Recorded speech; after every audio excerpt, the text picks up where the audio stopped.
What up? What up, game theorists? This is Jeremiah. It's been a while since you've heard our voice. Yes, we are back. It is it's a horrible night for a curse. We're Is gonna there talk ever a good night for a curse? That's my question. It's a weird see statement.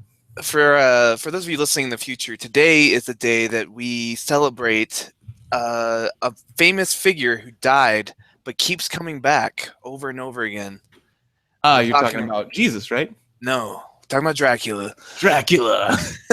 but it is Easter, so I can see why you're confused. And provides everlasting life for his followers. That's true. All you have to do is drink of his blood. Oh my God, he's Oh Dracula. my god. Oh my gosh. Yeah, that makes sense. They must be like brothers or something, because that's why Dracula doesn't like seeing the cross. He's like, oh, he got so popular. Ah, geez, he sold out. He used to be Sold cool out. before he went mainstream. So, you there? Yep. Sorry. All right. So, One of my kids just had a conniption in the background. oh, a conniption. That's a Yeah. great word. I actually don't even know what that means, to be honest with you. But he had one. And when do you use that clinically? Like I worked with people with cerebral palsy for a while in an inpatient facility. Well, they had a lot of different problems, but that was one of them. And I never said, "Oh, we're having a conniption," when they like start having an epilepsy. Oh, well, these are some shenanigans. Look at these shenanigans. Get some help. Yeah. So we're bringing back one of our older episodes that have disappeared off of iTunes, but it's one of our favorites. It's back from when we just used to really crank up the quality on these discussions, and it's fun to listen to the back when we were smart. Yeah, exactly. Yeah. And whenever we had said things we'd never said before, now I'm always like, "Oh, this is kind of like that thing. You should probably go listen to that one." Yeah, But so this is one of those back that when everything was new. you should listen to, because it's awesome. We just read through the notes of it, and I was like, man, look at all this work that we put in. That was like, we had never said any of this before. It was all novel. We had show notes. Yeah, we had show notes. Like we were trying to prove something. So we've got that for you today. Also, by popular demand on Facebook, I'm going to be releasing another episode of our Star Wars live play. It will not be super edited, so you're gonna have to add the pew pews and the bum bum bum bum bum bum bum for yourself in your head as you're listening. As I do. But for those of you who like live play episodes, this one is hilarious. I was just as I was going through listening to it for editing, I heard they had this Toydarian jacked up against the wall. You remember this, Jeremiah? You had that holdout blaster to his head. That's that little like flying buggy thing that like. Yeah, the Toydarian. Yes. Mind tricks don't work on me. Only credits. Yeah, that guy. You had one of those guys up against the wall, and I was trying to narrate how he was feeling, but I was having a hard time because it was so unexpected. He was just floating around. He like jocked him up.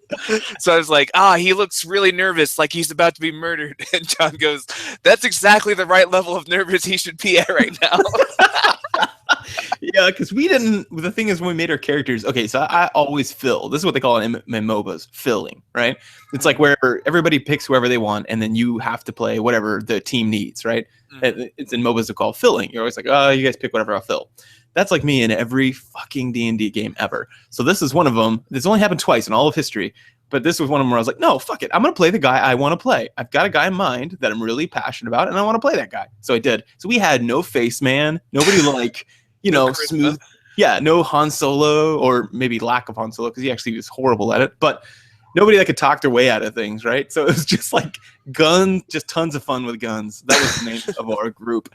So like, it ended up everything. I'm like, hey man, would you be willing to do me a favor? The person's like, I don't know you. Fuck you. And I'm like, I guess I'm gonna have to point this gun at you then, because I didn't have any other options. Yeah, it was a trained soldier, a bounty hunter, an assassin robot, and like a pilot. Yeah, and what's worse is it wasn't even guys that were openly hostile. Like, that requires a gun, I get it. But it was like people who were like, they're like, hey, how are you doing? What can I do for you? And I'm like, I want some information. And they're like, I'm listening. What do you have to offer? And I'm like, shit, I don't know. You better give me that information right now. They put the gun out. So I'm like, always escalated because I had no options. I guess failing. Things escalated quickly. Yeah. So for those of you who are into live plays, which is a surprising number of people, this one's coming at you raw, no editing. It's just us messing around. We might get off topic. Frankly, I cannot vouch for everything that is said in here, because normally I go through and delete all the horrific things. So have fun. Yeah. Well, we have dark senses of humor, so yeah. Who knows? Yeah, I was reading the comments on remember when we played that 4th edition Fall Crest campaign with like 2 random Yes, people on the internet. Like I don't know where they came from. They were just these 2 kids that want to join the game. I think so. Yeah. Well, it got kind of rapey, as it turns out, from the comments, because somebody else was like, "Oh, this is great. We're running the same adventure, but with less rape." It's like, "Oh God, what happened?" There was rape. Not rape, but there were rapey overtones. Oh no. Oh wait, I remember that. Yeah. Okay, those guys were weird. Yeah. So like I'll play like okay, so I play Edge, the big old barbarian, and occasionally I make rapey type comments, but it's always to dudes, right? Because or animals. He's like closet gay, I think maybe, but I don't think he cares. Actually, it's not even that. He just doesn't care. Like it's an animal, it's a guy, it doesn't matter. And like those Kinder, those tiny little halflings, he was all about them. Oh, it didn't matter as a girl, but yeah. So that one's a little rapey, yeah. But this one, I think this was purely them. Yeah. Because I remember thinking, good God, what? Right. But, yeah, they were kind of weird. But this one, Castlevania, I love Yes. Castlevania.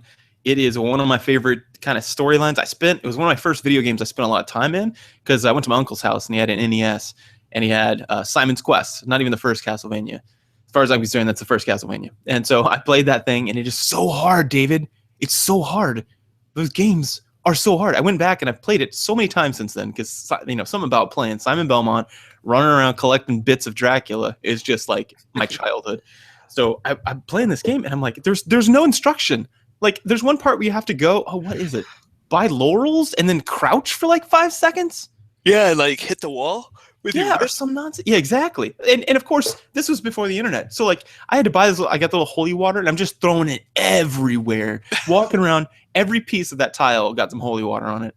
Yeah, to try and find secret entrances. Just the one I'm doing. And then, oh man, so much grinding because I find this whole thing. They're like, oh yeah, you can have an upgrade for your whip. And I'm like, I'm all about upgrades for my whip. Who wouldn't be? And they're like, oh good, it's like 1,000 gold. And I'm like, oh, how much do I get from killing one person? And they're like, you never know, usually none. And I'm like, oh, okay.